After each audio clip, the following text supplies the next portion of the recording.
ating walking pad kung saan nabili ko lang ito ng 4,000 plus pesos. Ang maganda sa features nito, meron siyang big screen kung saan etong big screen natin na to, makikita natin yung speed natin, kung ilan yung speed na gamit natin.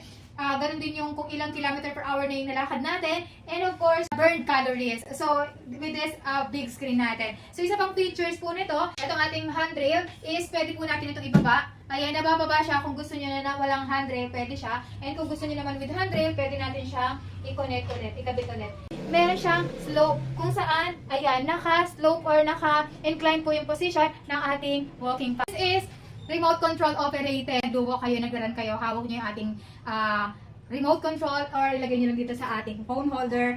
Pwede po. Meron siyang switch dito, switch turn on and off. So, naka-turn on na yung ating switch. Turn on naman natin. Ayan. Diyan mag-start na po gumalaw yung ating walking pad. So, kung gusto nyo ng mas mabilis, ito po yung speed up natin, yung plus sign. Speed natin is maximum of 10. That is the running mode po natin. Kaya kung naghahanap kayo ng walking pad kung saan mabibili nyo ng mura at makakasiguro kayo na matibay, check nyo yung ating yellow basket. Kung saan ko nabili itong ating walking pad, ilalagay ko po yung link doon. Sobrang sulit to. Pwede kayong mag-walk or run at the comfort of your home.